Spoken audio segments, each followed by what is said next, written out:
인간관계에 대한 기대를 접을 때 세상은 비로소 내 편이 된다. 살면서 인간관계 때문에 힘들지 않은 사람이 있을까요?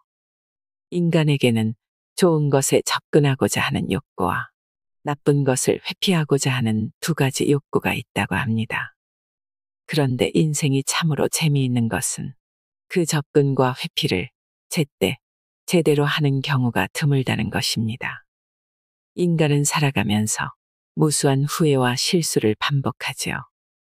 그리고 그 실수가 가장 많이 일어나는 곳이 바로 인간관계입니다. 인간 내면의 본성에 대해 여러분은 얼마나 알고 계신가요? 오롯이 혼자 설 수 있을 때 비로소 가질 수 있는 것. 그것이 관계력입니다.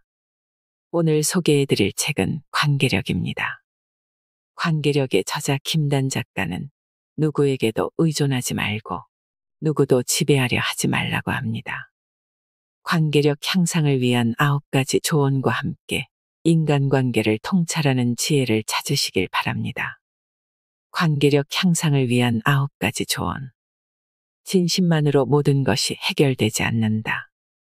많은 사람이 기술적 분석이나 노력 없이 진심만으로 모든 것을 해결하려고 한다.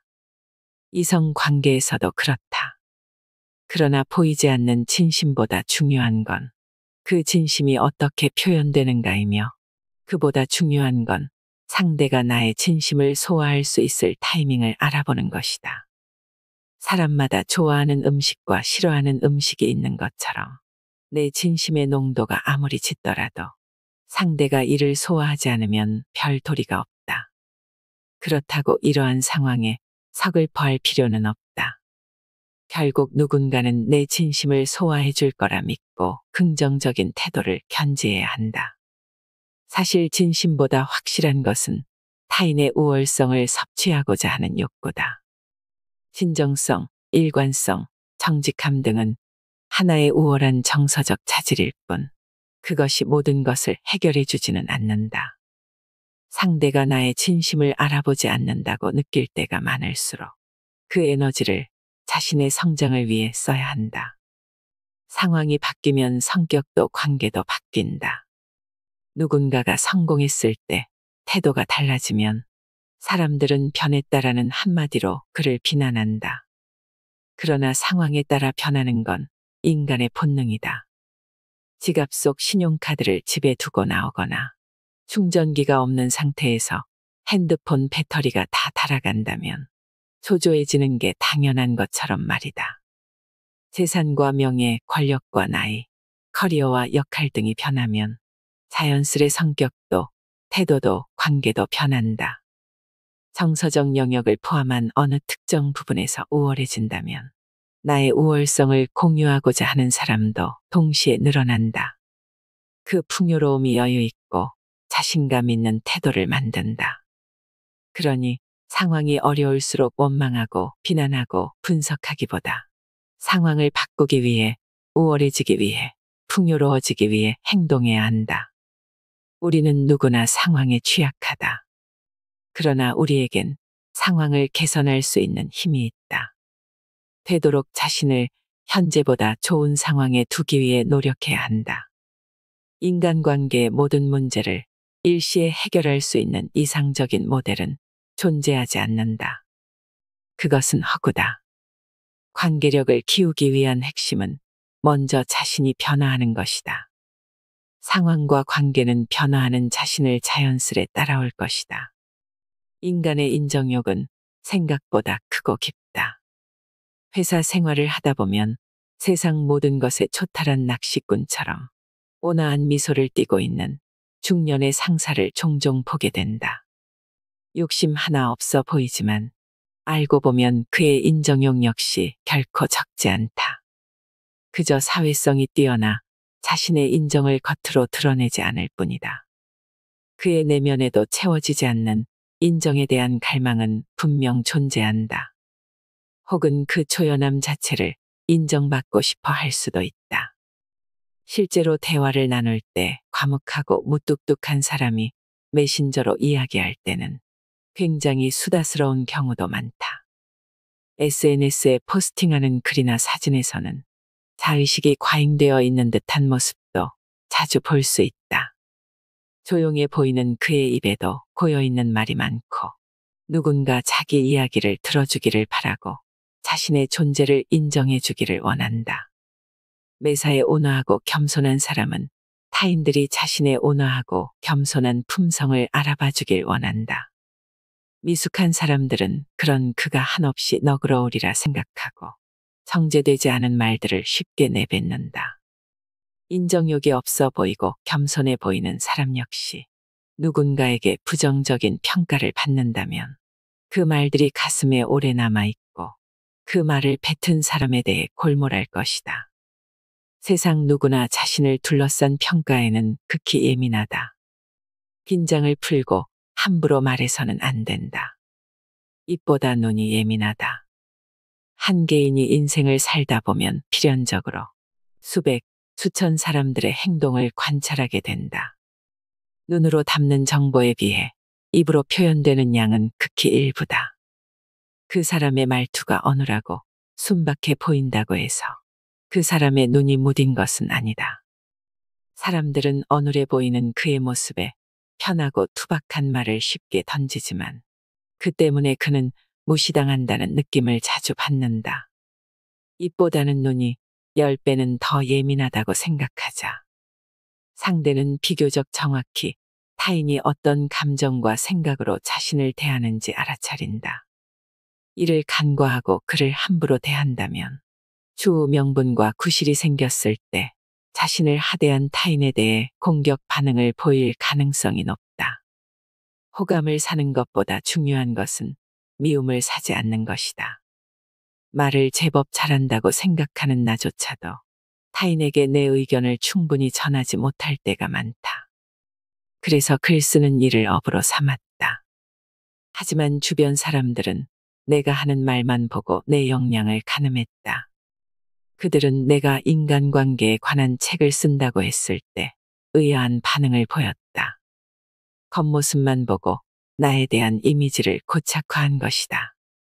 마른 생각을 담는 그릇임이 분명하지만 그 그릇은 생각을 모두 담을 만큼 넓지 않다. 그러니 상대가 하는 말만 보고 상대의 생각이나 역량에 대해 속단하지 않아야 한다. 나약함과 겸손함은 별개다. 성격이 좋지 않아서, 게을러서, 꼼꼼한 성격이 아니라서라는 식으로 자신의 결점을 쉽게 노출하는 사람들이 있다. 일종의 자기 불고화 현상으로 결점을 고칠 노력은 하지 않고 그저 자존심의 상처를 미연에 방지하는 것만 신경 쓴다. 이는 자신의 결점에 대한 책임을 타인에게 전가하는 나약한 행동이다. 자신의 결점을 솔직함으로 포장해 스스럼 없이 노출하며 이해를 구하는 행동은 상대에게 불편감을 줄 뿐이다. 겸손함의 핵심은 자신의 역량보다 말과 행동을 축소해 스스로를 보호하는 것이지 자신의 결점을 노출하는 것이 아니다. 인간은 나약함에 반감을 품는다. 그나마 기대할 수 있는 감정은 동정심이지만 동정심은 호감과 다르다. 아니, 대부분 사람이 애당초 자신의 삶 또한 전투이기에 타인의 삶을 면밀히 들여다보고 동정할 심적 여유도 없다. 자신이 어려운 상황에 직면해 있으면 자신의 결핍을 말과 행동으로 드러내지 말고 이 결점을 극복하기 위해 노력하는 태도로 정서적 우월성을 드러내야 한다. 그게 상대를 내 편으로 만드는 길이다. 누구나 열심히 노력하는 사람들을 도와주고 싶어 하고 반대로 나태와 나약함을 혐오한다. 당신이 정말 열악한 환경에서 나태하게 지내는 사람과 상황을 타개하기 위해 노력하는 사람 중 누구를 돕고 싶어 하는지를 자문해보면 답을 알 수 있을 것이다. 우리는 타인을 도울 때 대개 정서적 보상을 바란다. 자신의 선행이 초래할 결과를 상상하고 이를 통해 자신의 향상욕을 채우는 것이다. 인간은 누구나 손실회피 성향을 갖고 있기에 자신의 선행이 어떠한 상황도 바꾸지 못하는 것을 견디지 못한다. 그래서 상황을 바꿀 수 있는 태도를 가진 이를 돕고 싶어 한다.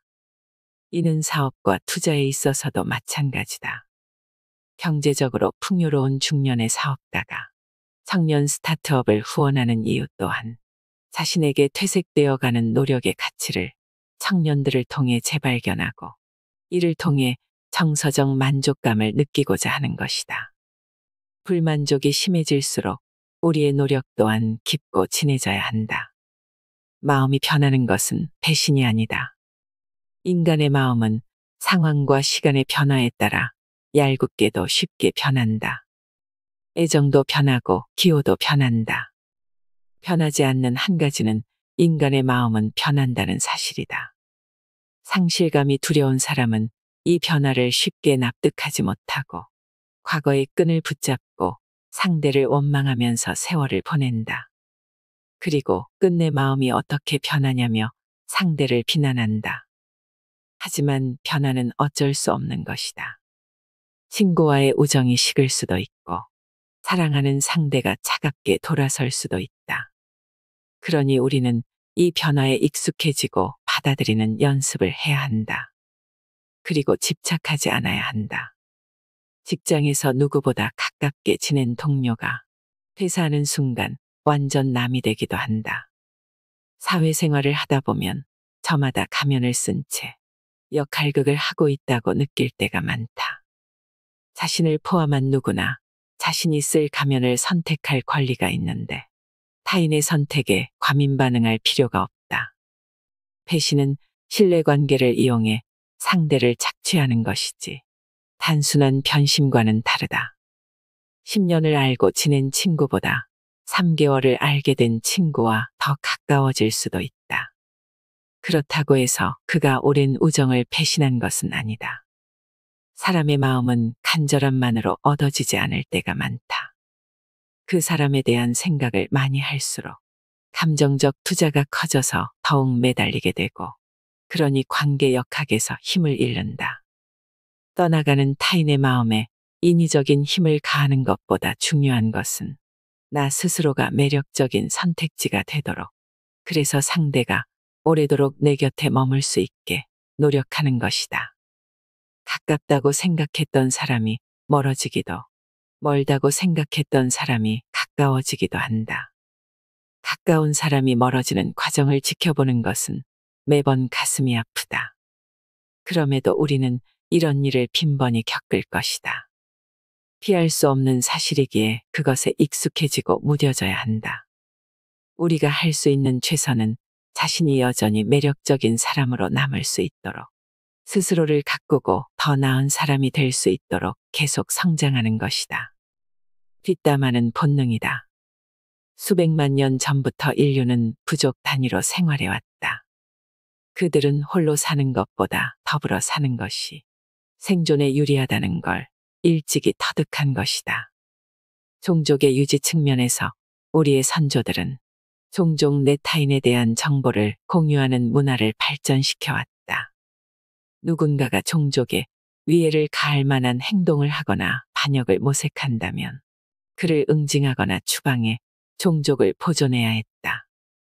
그래서 타인을 화두에 올려 대화를 이어가는 것은 성향이라기보다 본능에 가까운 것이다.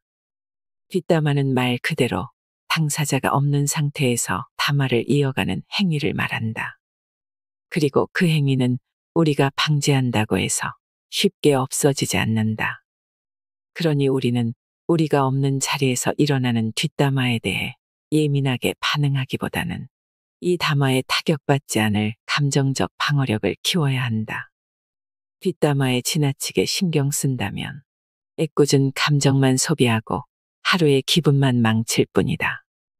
뒷담화는 언제까지고 이어질 것이고 타인에 대한 정보는 실시간으로 업데이트되기에 건강한 자존감을 바탕으로 타인에게 친절한 행동을 이어간다면 나에 대한 평가도 언젠가 바뀌게 될 것이다.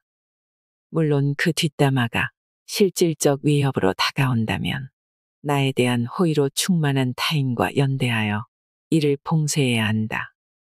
그러나 단순한 소음 정도의 뒷담화라면 이를 그저 자연스럽게 받아들이는 의연한 태도가 필요하다. 개인에 대한 평가는 바뀐다. 옛 회사 동료 중에 열정맨이라고 불리던 사람이 있었다. 그는 필요 이상으로 지나치게 노력해 끊임없이 주변의 위화감을 조성했다. 그럼에도 그의 업무 수행 능력은 늘 기대 이하였다. 누군가는 멍청하다고 그를 평했다. 그를 좋아하는 사람은 회사에 거의 존재하지 않았다. 하지만 연차가 쌓이면서 그는 책을 읽고 자기 개발에 몰두했다. 타인에 대한 배려의 중요성을 깨닫고 자신만의 처세술도 완성했다. 투입되는 지식의 양이 늘어남에 따라 업무 능력은 비약적으로 향상됐다. 넘치는 열정으로 타인의 업무를 보조했고 주어진 업무 역시 깔끔하게 소화해내기 시작했다. 그의 평가는 몇 달이 지나지 않아 완전히 바뀌었다. 모두 그와 함께 점심을 먹고 싶어 했고 또 함께 일하고 싶어 했다. 그에 대한 평가가 바뀌자 그가 사회초년생 때 저질렀던 실수들은 어느덧 웃으면서 이야기할 수 있는 안주거리가 되었다. 이제 사람들은 그의 성장 서사에 주목했고 그에 대해 호기심을 갖기 시작했다. 사람은 망각의 동물임과 동시에 다분히 현재 지향적 사고를 갖고 있다. 과거에 그가 나에게 적지 않은 피해를 주었더라도 진정으로 사과하고 피해 이상의 보답을 베풀면 한때 증오했던 사람이라도 다시금 기회를 준다. 그러니 현재 좋은 평가를 받지 않는 사람이라도 그를 무시하지 말아야 하고 만약 자신이 지난날 과오를 저질렀다면 이를 덮기 위해 더욱 노력해야 한다. 앞에서 말했듯 사람의 마음은 변한다. 진정성 있는 사과와 보상이면 목석 같던 사람의 마음도 돌릴 수 있다. 좋지 않은 평가를 받고 있다면 지레 겁먹고 포기하지 않아야 한다. 그와의 좋지 않던 과거도 서로 추억할 날이 올 거라 믿고 자신을 변화시켜야 한다. 타인이 나를 어떻게 생각하는지는 정확히 알 수 없다. 우리는 모두 자기 초점적 주의를 갖고 있기에 타인이 우리를 어떻게 생각하는지 지독히도 궁금해한다. 그리고 상대에게 자신에 대해 어떻게 생각하냐고 물으며 답변을 재촉한다. 또한 술자리에서 은근히 자신의 평판을 물어보기도 한다. 그러나 결론부터 얘기하면 우리는 평생 그것을 제대로 알 수 없다. 사람에 대한 인식은 그날의 기분과 상황, 상대의 최근 행동과 표정, 말투에 따라 시시각각 변하며 그에 대한 인상조차 사람마다 판이하다. 수다스러운 친구도 때로는 유쾌하게 느껴지기도, 때로는 유난스럽게 느껴지기도 한다. 그리고 사람이 사람을 판단하는 데에는 이해관계와 감정, 상황이 복잡하게 얽혀 있다. 관계의 풍요 속에 사는 사람일수록 매력적인 선택지가 많기에 상대에 대한 호감 역시 일정 기준에 미달하게 된다면 금세 식어버리고 만다. 그렇기에 이를 명료화된 언어로 표현되길 요구하는 시도는 대개 더 큰 오해를 부르기 십상이다.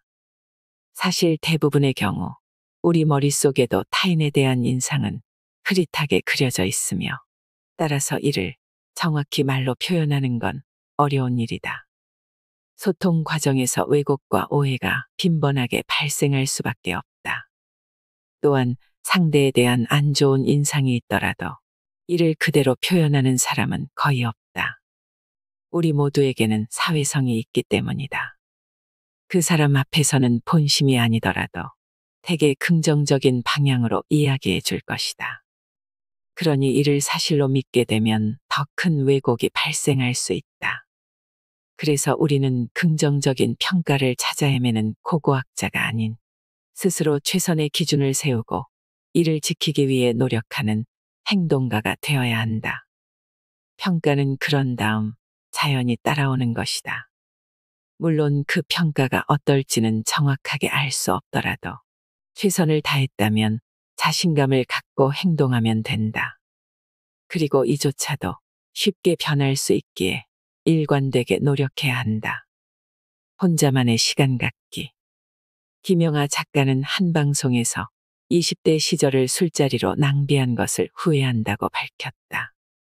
그는 술자리만 아니었으면 그 시간을 아껴 낭만과 사색을 이어갔을 것이라고 말했다. 현재 우리의 생활도 목적 없는 약속과 술자리로 점철되어 있을 것이다.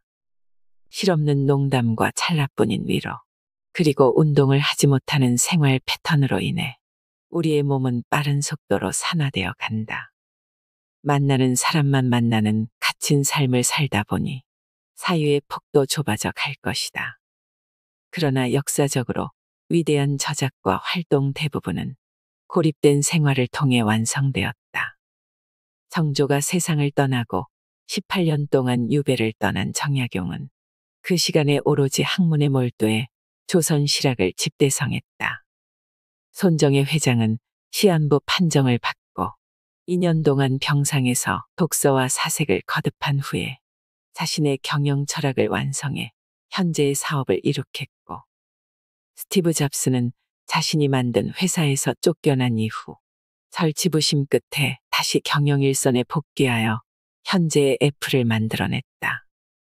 이처럼 나다움은 사람들에게서 떨어져 있을 때 완성되고, 그 나다움은 현대 사회의 가장 큰 경쟁력이다. 그런데 우리는 관계를 통해 나다움을 찾고자 한다. 하지만 그 노력은 우리의 귀중한 시간을 잡아먹을 뿐 별다른 유익을 주지 못한다. 상황과 위치가 바뀌면 만나는 사람의 범주 역시 필연적으로 바뀐다. 그러나 대부분은 찰나의 좁은 상황 속에서만 위치를 바꾸려 했을 뿐, 진정한 의미의 노력은 게을리하고 이를 뒤늦게 후회한다. 혼자 있을 수 있는 힘을 갖춘 자는 불필요하고 건강하지 않은 관계로부터 자신을 해방할 수 있다. 또한 상대에게 기대하지 않고 의존하지 않기에 자연히 관계에 있어 우위를 점한다. 그리고 혼자 있는 시간을 자신에게 투자하기에 지나간 만남의 미련을 갖지 않고 앞으로 나아갈 수 있다. 사교적 활동 또한 우리 삶의 필수적인 부분이지만 그것에 인생이 잠식당해선 안 된다. 균형을 유지하도록 노력해야 하며, 관계보다 중요한 건 자신의 발전임을 잊지 않아야 한다. 현재 내 주변 사람들은 골프에 열광한다. 골프가 매력적인 운동이고 그로 인해 좋은 사람들을 만날 수 있다는 점은 인정한다. 그러나 개인적으로 나는 라운딩에 소요되는 반나절의 시간 동안 지필과 사색에 힘을 쏟으면 더 많은 것을 얻을 수 있을 거라 믿기에 앞으로도 골프는 하지 않을 생각이다.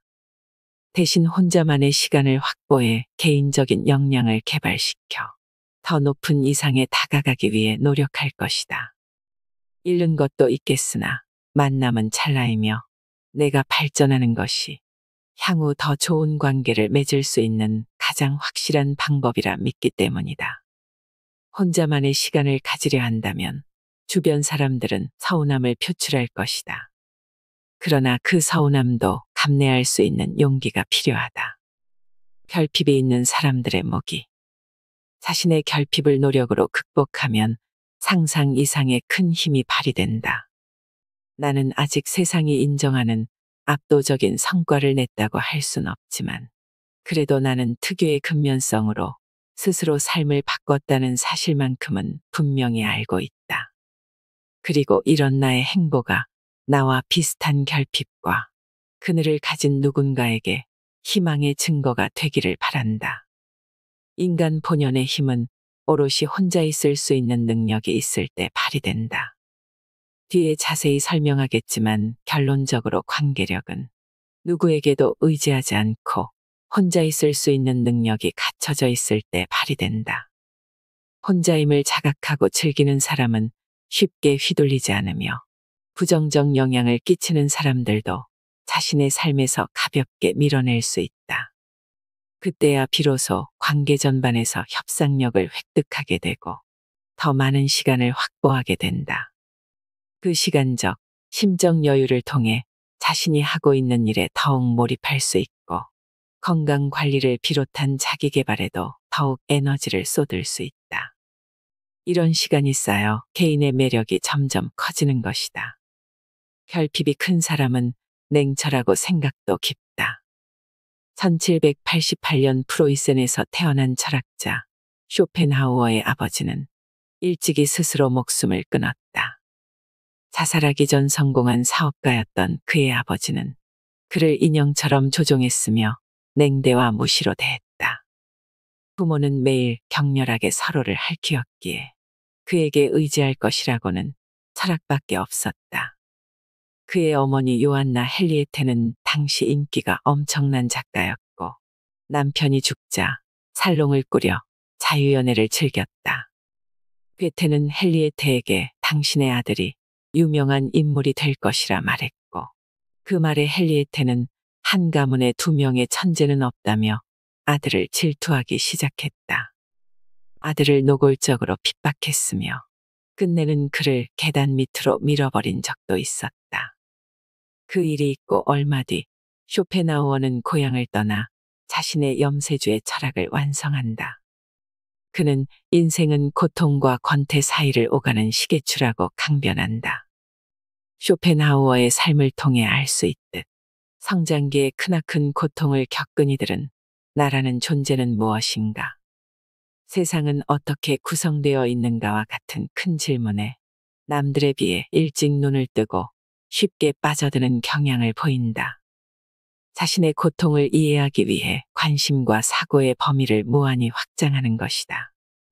그리고 그런 투쟁이 잘 이뤄지면 남다른 자신의 생각을 정립하고 매듭 지은 뒤 이를 구체화하는 단계로 나아간다. 가방 메고 학교 다니는 평범성과는 거리가 멀었어요. 책은 잡히는 대로 읽었어요. 중세 서양 철학사였습니다. 어르신들은 조그만 게 뭘 알겠냐면서 나무라셨지만 전 속으로 그랬습니다. 이해가 안 되니 읽지. 이해가 되면 책을 왜 읽나. 읽어둔이 필요할 때 저 자신이 대화의 숙주가 됩니다. 스스로 어둠이 걷히고 밝아지는 때가 와요. 요리도 책도. 임지호 셰프의 말이다. 그를 지금의 모습으로 만들어준 것은 요리 기술이나 재능이 아니라 그만이 가지고 있는 고유한 요리 철학이었다. 스티브 잡스의 생부는 시리아 이민자였던 압둘 파타 존 잔달리다. 1955년 잔달리는 여자친구 심슨이 임신했다는 사실을 알았다. 이후 결혼하려 했으나 심슨의 아버지는 잔달리가 시리아인이라는 이유로 격렬하게 반대했고 그렇게 태어난 스티브 잡스는 샌프란시스코의 잡스가로 입양되었다. 그러나 얄궂게도 잡스를 입양 보내고 불과 몇 달 뒤 심슨의 아버지는 세상을 떠났고 잔달리와 심슨은 마침내 결혼할 수 있었다. 스티브 잡스는 그를 버린 생부와 생모를 증오했으며 죽을 때까지 부모로 인정하지 않았다. 그런 그가 리드 칼리지 철학과에 입학한 건 결코 우연이 아니다. 쇼펜하우어가 가장 존경했던 인물이 부처였던 것처럼 그 역시 동양 철학에 심취했다. 한때는 오타가와 고분이라는 일본인 승려 밑에서 수행을 하기도 했다. 이런 과정을 통해 생각의 둘레를 넓힌 스티브 잡스는 그 남다름으로 자신뿐만 아니라 세상 자체를 혁신했다. 대학교 시절 투자 동아리에서 만난 한 선배는 아버지와 의절할 정도로 성장기에 큰 아픔을 겪었다. 그는 기본적으로 세상과 인간을 냉소적인 태도로 바라보았다. 그럼에도 그는 이를 냉철함으로 승화시켜 세상과 시장을 바라보는 자신만의 객관적 잣대를 마련하고 투자 공부에 지독하게 매달렸다. 이후 그는 시장의 흐름과 반대로 투자하는 역발상 투자로 이른 나이에 경제적 자유를 이뤘다. 현재 2 아들의 아버지가 된 그는 자식들에게 자신이 가진 결핍이 전해지지 않도록 누구보다 좋은 아버지가 되기 위해 노력하고 있다. 언제부턴가 연예인 부모들의 비투 문제가 여기저기에서 들린다. 심한 경우 자녀의 유명세를 이용해 사기 행각을 벌이기도 한다. 부모로서의 기본적인 윤리성조차 없는 것이다. 그러나 부모가 누구든 그 밑에서 어떠한 상황을 겪어왔든 이에 대한 원망으로 삶을 소진하는 것은 자신을 또 다른 낭떠러지로 밀어버리는 행위다. 과거에 대한 원망으로 바꿀 수 있는 것은 아무것도 없다. 쉽지 않겠지만 오롯이 현재를 살며 현재에 대한 노력으로 미래를 밝게 가꾸어 나가야 한다. 이를 위한 효과적인 방법은 부모가 된 자신의 모습을 상상하는 것이다.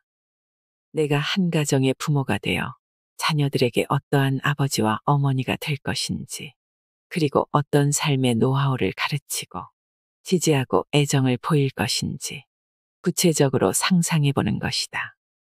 이는 불행한 가정사를 극복하는 데 큰 도움이 된다. 과거 자신이 겪어왔던 과정을 통해 좋은 부모의 역할에 대해 남들보다 조금 더 깊이 성찰할 수 있는 계기를 마련한다면 영원히 빠져나올 수 없을 것만 같은 어두운 기억들로부터 의외로 담담하게 벗어날 수 있다. 건강하지 못한 3가지 불안정 애착 유형 중 하나를 갖고 있다면 자기 안에 있는 좋지 않은 성격적 자질들을 자각하고 이를 고치기 위해 노력해야 한다. 그리고 자신이 가진 결핍을 메울 과업을 찾고 그 과업에 남들보다 더 깊이 매진해야 한다. 또 자신이 부모가 될 모습을 상상하며 과거에 대한 원망에서 벗어나야 한다. 이러한 과정을 성실히 수행한다면 불우한 과거로부터 해방될 것이며 관계에 있어 주도권을 가지는 강한 힘을 얻게 될 것이다. 건강한 관계력은 먼저 자신의 과거와 정면으로 마주하는 것으로부터 시작된다. 비뚤어진 향상욕의 배출. 이 책에서 거듭 반복할 이야기지만 성장하고 싶은 욕구, 더 나은 사람이 되고 싶은 욕구는 자기 자신 그리고 자신이 중요하게 생각하는 과업을 통해서 배출되어야 한다. 그러지 못하고 자신이 해야 할 일을 찾지 못한 이들은 관계에 지나치게 의존한다. 관계의 허상을 갖고 상대에게 많은 것을 기대한다. 그래서 소설가 알베르 카미는 행복해지려면 다른 사람들과 지나치게 관계하지 말아야 한다고 조언했다. 무언가를 원하는 자와 원하는 바가 크게 없는 자가 협상을 벌이면 협상은 반드시 원하는 바가 없는 자에게 유리하게 진행된다. 자신의 과업에서 이미 향상욕을 충족하고 있는 사람들은 타인을 대할 때 대화에 집중하며 상대방 자체에 호기심을 갖는다. 그들은 대개 친절하고 경청하는 태도를 보인다. 구태여 관계에 있어 우위를 점하려 하지 않는다. 타인은 본능적으로 높은 사회성을 보이는 그들에게 끌린다. 이것이 내가 정의하고자 하는 관계력이다. 관계력은 상대에게 의존하지 않고 구태여 지배하지 않으려는 상태인 차분함과 평정심에서 비롯된다. 그러니 만약 우리가 자신의 과업에서 향상욕을 충족하지 못하고 있다면 그 사실을 인지하고 타인과의 관계를 우월감 배출의 통로로 삼지 않도록 각별한 주의를 기울여야 한다. 그렇다면 건전하지 못한 향상욕은 어떤 방식으로 배출될까? 과시와 복종. 자신에 대한 믿음이 있고 자신의 과업을 충실히 해내고 있는 사람들은 구태여 남들에게 자신의 뛰어남을 과시하지 않는다. 이미 그의 주변 환경은 자신을 향한 호응으로 충만하기에 그가 인간관계에서 얻으려 하는 심리적 과실은 그리 크지 않다. 이미 마음의 여유를 넉넉히 확보하고 있기 때문에 타인에게 괜한 위화감을 조성해가며 자신이 우월함을 강조할 이유가 없다.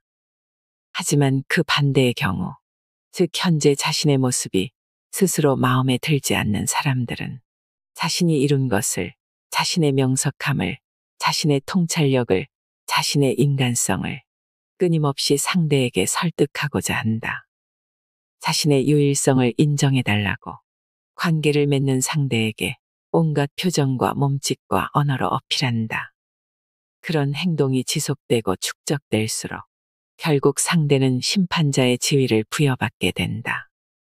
그로 인해 누군가는 얼떨결에 그의 유일성을 판단할 수 있는 절대적 권위자가 되어버린다. 내가 누구랑 친한데, 내가 누구랑 잘하는데, 그분이 워낙 날 아끼셔서 이런 식의 말을 꺼내며 유명하거나 능력이 뛰어난 누군가와의 친분을 과시하는 유형도 있다. 다른 사람의 우월성에 일부라도 섭취하고자 하는 것이다. 자신의 직업과 출신을 강조하는 경우도 있다. 우수한 카테고리에 속한다는 것을 강조함으로써 좋은 이미지를 덧입고자 하는 것이다. 이 모든 것이 자신의 나약함을 감추기 위한 방편이다. 하지만 그런 식으로는 인간관계에서 진정한 힘을 가질 수 없다. 거듭 강조하지만 근본적으로 가장 중요한 것은 오롯이 홀로 있을 능력을 키우는 것이다. 깎아내림. 홀로 서 있지 못하는 나약한 사람에겐 자신을 제외한 모든 상황과 사람이 너무나 높아 보인다. 그래서 그들은 자신도 모르게 남들을 깎아내려 자신과 키를 맞추려 한다. 남을 낮춤으로써 권력의 균형을 유지하고자 하는 것이다. 이러한 생각은 언어적 표현을 통해 구체화된다. 사이버 공간에서 반복적이고 악의적인 댓글을 남기는 사람들에게도 이런 심리가 있다고 할 수 있다. 일 처리가 빠르고 명석한 상사가 있었다. 그런데 그는 일 자체에 초점을 두는 것이 아니라 언제나 일로 타인을 제압하는데 더 몰두하곤 했다. 상대방의 오류를 집요하게 찾아내거나 이를 필요 이상으로 처리하고 이를 과시하며 자신과 타인을 구태여 비교했다. 알고 보니 그는 작은 키와 왜소한 몸, 그리고 지방대 출신이라는 콤플렉스를 갖고 있었다. 이처럼 타인과 자신의 차별점을 부각하며 우월성을 추구하는 사람이 의외로 많다. 심지어 그들은 자신이 일을 잘하고 있어도 다른 부분에서 열등감을 느끼기 때문에 누구를 만나도 자신보다 높아 보이게 되고 그럴 때마다 상대를 깎아내림으로써 자신의 부정적인 감정을 해소하려고 한다. 하지만 그런 감정은 결코 해소되지 않는다. 결국 그는 그렇게 찌푸린 채로 점점 더 자기만의 세계에 갇힐 것이다. 누군가를 인정한다는 사실 자체가 그 사람의 높은 사회성을 증명한다. 사람들은 본능적으로 뛰어난 성과를 거둔 상대를 보면 방어기제가 발동하기 때문이다. 우리는 자신이 발을 딛고 있는 토양이 흔들리게 되면 자신도 모르게 타인의 실패를 갈망하게 되는 바람직하지 못한 습성이 있다. 일본의 신경과학자 다카하시 히데이코는 취업 준비생들을 모아놓고 그들의 두뇌 활동을 측정했다. 그들은 자신들보다 자질이 더 우수한 다른 취업 준비생들을 소개받는 순간 뇌에서 통증을 담당하는 부위가 강하게 반응했다. 그런데 더 놀라운 것은 그 사람이 심각한 실패를 겪었거나 연인이 바람피웠다는 이야기를 듣자 단 음식을 먹거나 기쁨을 느낄 때 활성화되는 측좌액이 격렬하게 반응했다는 사실이다. 이처럼 자신과 비슷하다고 느꼈던 누군가가 저만치 앞서갈 때 겪는 방어기제와 불안감은 뇌의 일부가 저절로 반응하는 본능인 것이다. 작가 알랭드 보통 역시 우리가 동등하다고 여겨 우리 자신과 비교하는 사람이 늘어날수록 우리의 불안감도 커진다라고 말했다. 그러니 우리가 비교해야 하는 것은 타인이 아니라 과거의 자기 자신이다.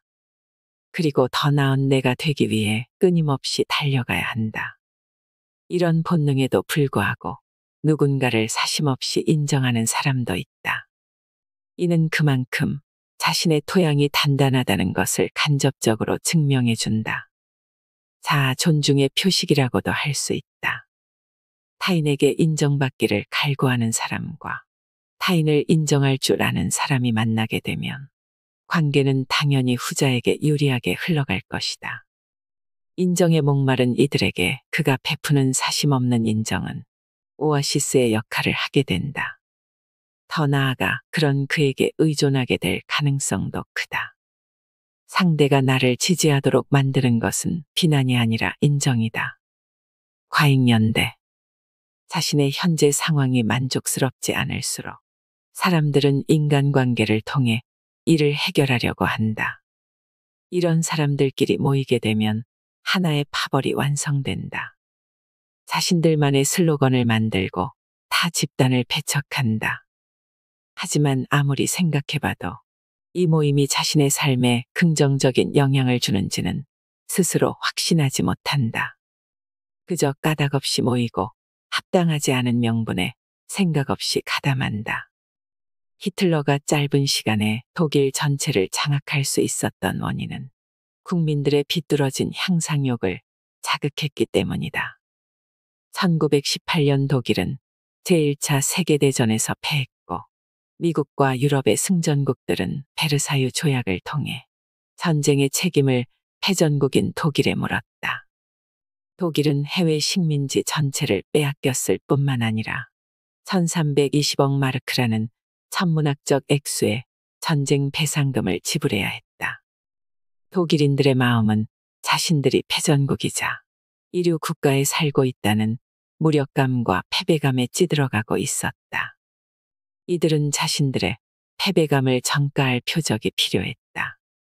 그 대상이 바로 그들을 항상 앞서왔던 유대인이었다. 히틀러는 국민들에게 아리아인의 위대함을 인식할 것을 부추겼고 마음의 지지대가 필요했던 많은 사람은 자격 없던 히틀러의 말에 복종하기 시작했다. 그리고 별다른 문제의식 없이 유대인 학살에 동조했다. 그들은 자신들의 패배감과 무력감을 비뚤어지고 과잉된 연대감을 통해 해소한 것이다. 인류 역사에서 다시는 반복되어선 안 되는 극단적인 사례지만 인간은 자신이 처한 상황이 만족스럽지 않을수록 서로가 서로에게 기대는 공동체를 만들려는 경향이 강하다. 서로에게 자신의 힘듦을 토로하고 위로받는 것이다. 그러나 위로만으로는 아무것도 바뀌지 않는다. 위로의 효과는 잠시일 뿐 이를 바꾸는 것은 행동이다.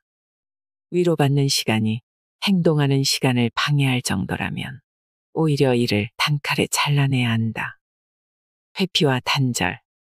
아예 자기 주변 사람들을 다 우매하다고 판단해 그들과 거리를 두고 살아가는 사람도 있다.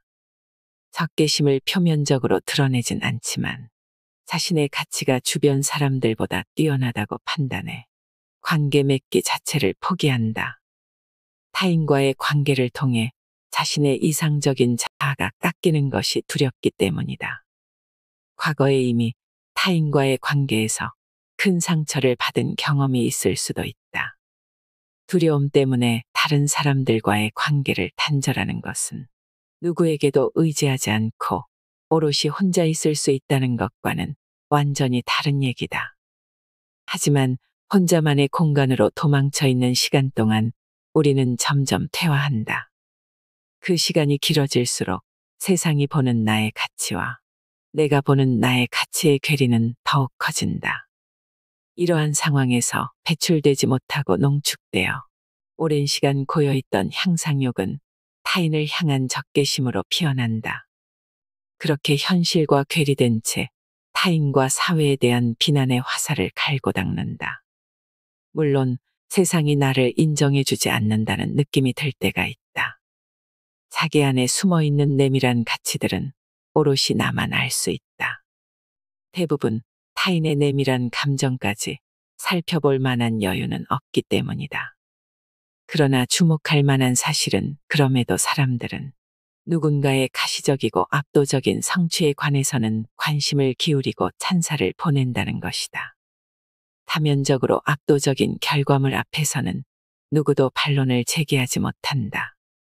왜냐하면 구성원 다수가 그에게 혹은 그의 결과물에 찬사를 보내고 있기에 사회성이 발동되는 것이다. 그래서 자신의 가치를 세상이 잘 몰라준다는 생각이 깊어진다면, 그럼에도 인정받고 싶은 욕심이 자꾸 생긴다면 관계에 집착하기보다는 혼자 있는 시간을 늘릴 필요가 있다. 그리고 이를 압도적인 성취를 위한 준비 기간으로 삼아야 한다. 니콜로 마키아벨리는 추방령을 받아 농가에 고립되었을 때 위대한 저작 군주론을 남겼고, 김만중은 숙종의 분노를 사서 떠난 유배지에서 한글로 쓰인 최초의 소설인 구운몽을 집필했다. 회피와 단절을 택하는 사람은 고립된 시간 동안 타인에 대한 적개심을 농축시킬 뿐이지만 생의 혁신을 이룩하는 사람은 이 불만족을 각성의 계기로 삼고 고립된 시간 동안 더 나은 나를 위한 준비를 게을리하지 않는다. 세상이 나를 알아주지 않는다고 투덜대는 대신 묵묵히 자기 할 일을 하며 꾸준히 노력하는 사람은 향상욕이 강하게 있더라도 비뚤어지지 않는다. 매일매일의 과업 수행을 통해 향상욕이 고이지 않고 건강하게 배출된다. 같은 상황이지만 이 둘의 인생을 가르는 것은 결국 그 상황을 맞이하는 태도다. 돌이켜보면 저는 어른인 척 흉내는 냈지만 정말 어른다웠던 적은 별로 없었던 것 같습니다. 나이를 지그시 먹어도 아쉽고 또 아쉬운 게 인생이라 하지요. 우리는 나이가 들어도 여전히 과거를 그리워하고 현재를 목말라하고 미래를 두려워하며 살아갑니다. 죽음을 앞두고 내가 살아온 삶을 돌이켜보면 결국 껍데기만 남았구나 하게 되는 순간이 오겠지만 오늘도 여러분과 이렇게 소통하며 또 다른 행복을 찾습니다. 밀도가 높은 쇳덩이는 외부의 공격에도 쉽사리 구부러지지 않는다고 합니다. 여러분, 오늘의 인생 지혜가 어떠셨나요? 내면의 단단함으로 오늘 하루도 힘차게 걸어나가시길 바랍니다. 이상으로 인생의 품격이었습니다. 하루하루 당신의 품격이 더 빛나길 바랍니다.